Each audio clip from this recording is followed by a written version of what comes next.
Welcome to the Deep Dive. Today we're taking a journey into the shadows, really, a place of deep mystery and ancient lore. We've got some fascinating material here from the World History Encyclopedia to guide us through, well, one of the most enduring concepts from antiquity, the Greek underworld. Absolutely. And our mission today really is to unpack the layers of this ancient idea. We want to clear up some common misconceptions people have. Oh, definitely. And maybe reveal some surprising truths about where ancient Greeks believed souls actually went after death.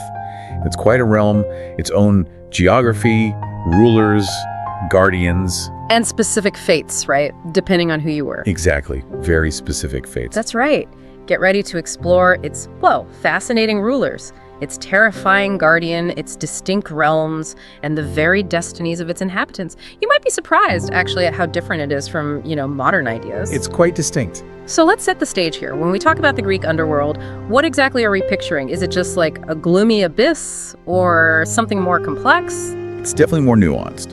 Fundamentally, the Greek underworld is a place beneath the mortal realm. And crucially, it's the resting place for all souls after bodily death. All souls, not just the bad ones. No, not exclusively for the wicked. That's a really key point. It wasn't automatically seen as a place of evil, not like a modern concept of hell might be. Okay. It was simply the destination for the dead. Their continued existence, interestingly, often depended on being remembered by the living. Huh. So remembrance kept them present in a way. Sort of sustained them, yes. Yeah. So death wasn't inherently a punishment, more a transition to a different state. That's a really important distinction. Okay, let's unpack this. Ruling over this vast realm is one of the most, intriguing figures in Greek mythology, the god Hades. He's often misunderstood, isn't he? Absolutely, very much so. Hades, his name might even mean the god who makes invisible, which is interesting in itself. Right. He's born to Cronus and Rhea, one of the original Olympians. Yeah. Like his siblings, he was swallowed by his father. The classic Cronus story. Exactly. Only to be later disgorged by Zeus. After the Olympians defeated the Titans, Hades, along with Zeus and Poseidon, drew lots, to divide the cosmos. Okay, so how did the lots fall? Well, Hades received the darkness of night, essentially the underworld, as his domain. Earth and Olympus, though, remained sort of common ground for all three brothers. So he wasn't really a villain then, more like the sovereign of his own realm, just keeping things in balance. Precisely. That's a great way to put it. He's described as stern, yes, and inexorable, sometimes called Infernal Zeus or King of Shades. King of Shades, I like that. His main role was just to maintain order, keep souls in, prevent escapes. Yeah. But he's also tied to earthly wealth. How so? Well, he's the god of the hidden wealth of the earth. Think fertile soil, mined gold, metals, things from beneath the ground. Ah, okay. That makes sense. Which is why he was also known as Pluto, the giver of wealth. Pluto, right. I've heard that name too. His symbols reflect this sovereignty, a royal scepter, the key of Hades, and of course his fearsome guardian dog Cerberus. We'll definitely get to Cerberus. But here's where it gets really interesting, I think. The story of how Hades came to have a queen, Persephone, goddess of spring, right? Yes, the goddess of spring. It's a hugely important story. It's quite dramatic, and it explains a fundamental part of our world. It really does. Persephone, usually the daughter of Zeus and Demeter, though some sources mention Zeus and Styx. Okay. She was seized by Hades while she was out gathering flowers, just snatched and carried off to the underworld to be his bride. And her mother, Demeter, the harvest goddess, she wasn't happy. Not at all. Demeter's despair was immense. She searched the entire world for Persephone, with the goddess Hecate lighting the way with torches. And this is where the seasons come in, isn't it? That whole cycle. Yes, exactly. When Demeter found out Zeus had sort of allowed the abduction, she was furious. She refused to let the earth fruit. It caused a massive famine. Wow, so the gods had to step in. Zeus was forced to intervene, yes. But there was a catch. Persephone had tasted the food of Hades. The famous pomegranate seeds? The pomegranate seeds, right. Yeah. Just a few, but enough.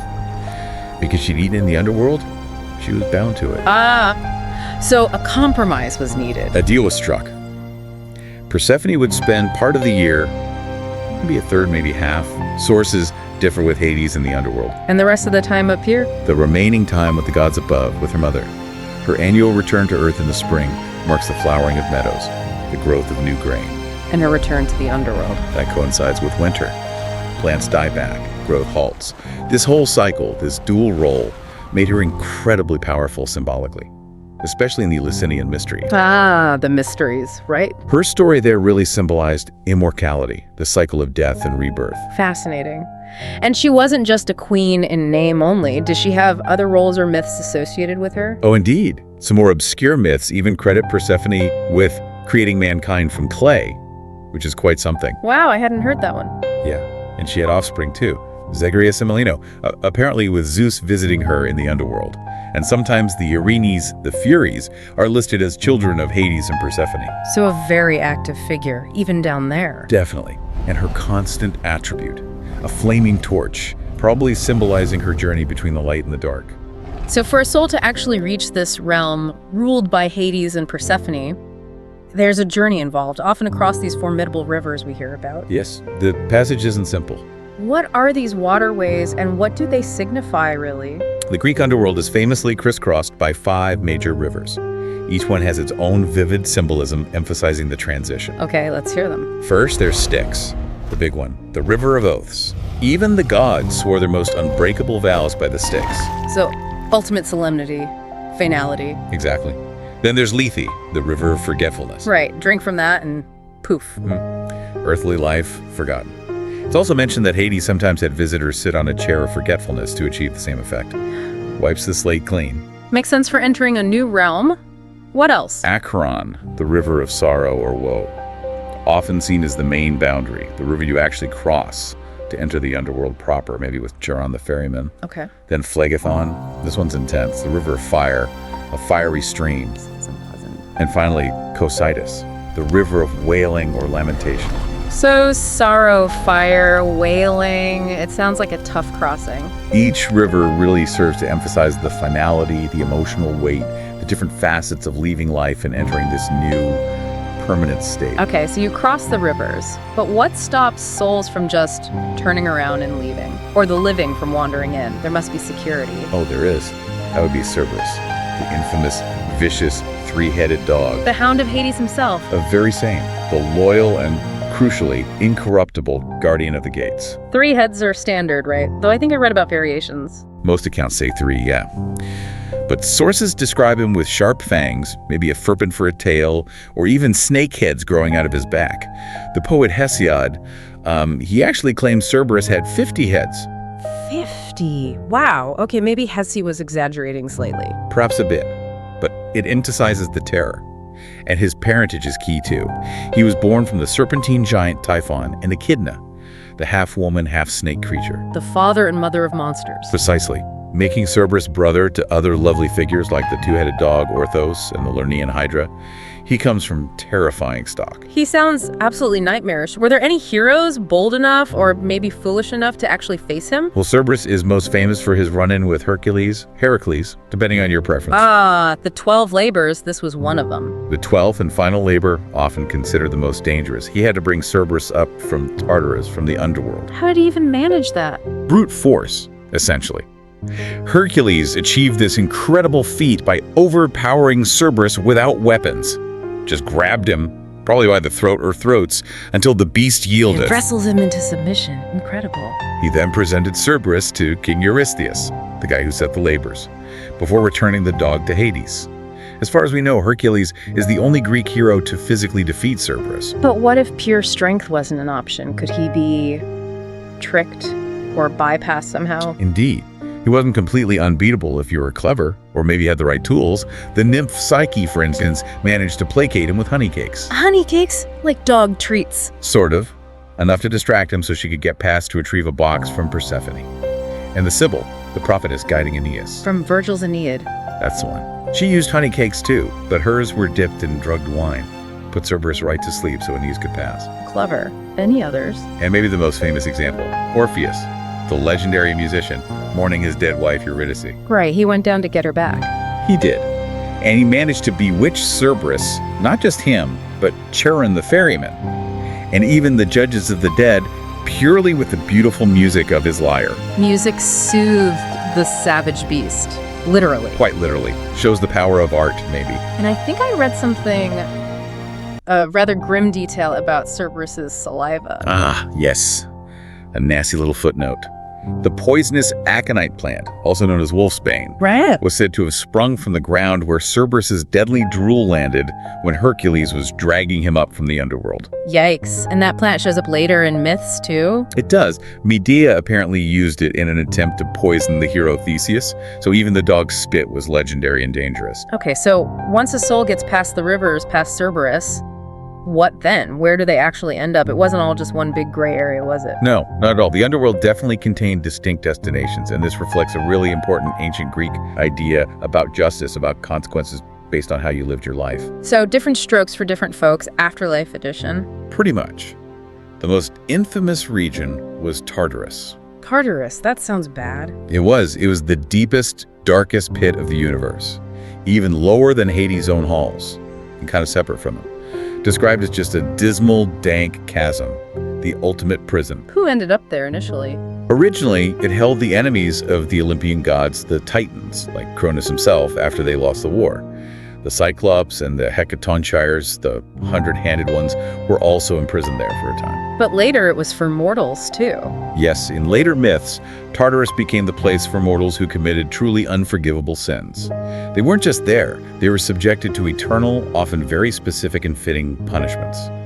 Virgil described it as inherently wicked, guarded by a huge gate and a 50-headed hydra. 50 heads again. Okay, so who were some of these famously damned souls? And what did their punishments tell us about Greek ideas of justice or morality?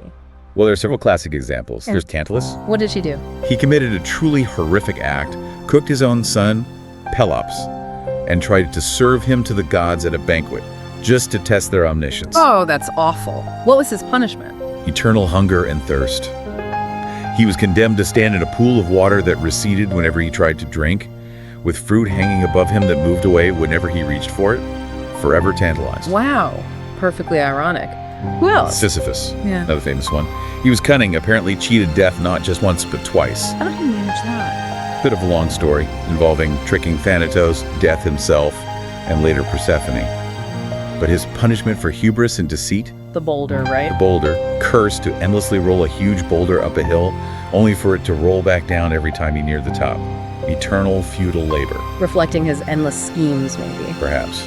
Then there was Ixion. He made the mistake of attempting to seduce Hera, Zeus's wife. Bad move. Very bad move. His punishment was being tied to a perpetually spinning wheel of fire. Ouch. Constant torment.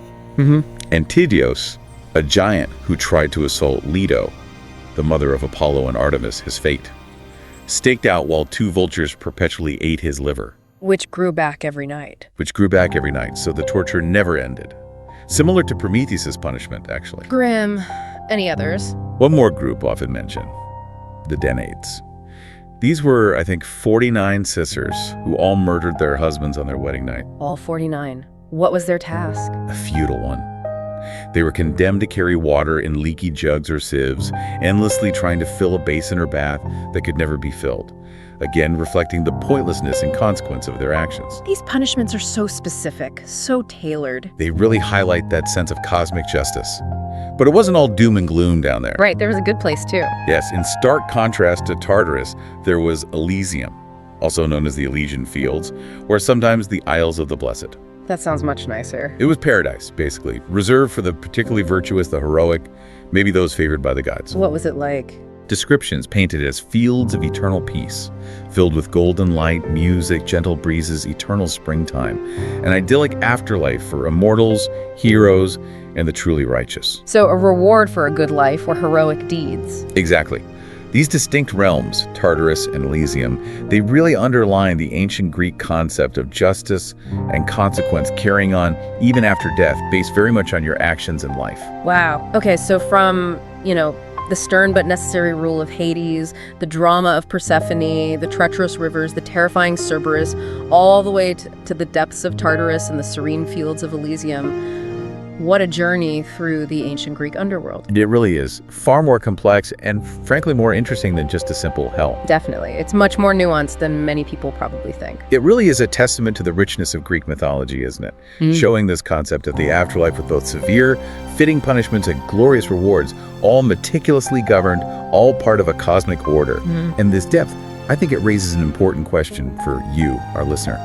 how do these ancient ideas about judgment, eternal fate, this intricate balance of consequence, how do they still resonate, perhaps? Or maybe how do they diverge from our own understanding of morality and what comes after today? That's a great question. You can certainly see echoes, can't you? Oh, absolutely. The influence of these myths, these structures of reward and punishment, can definitely be seen echoed in later religious concepts of heaven and hell, and they absolutely continue to inspire everything from classic literature right up to modern pop culture. They're still with us.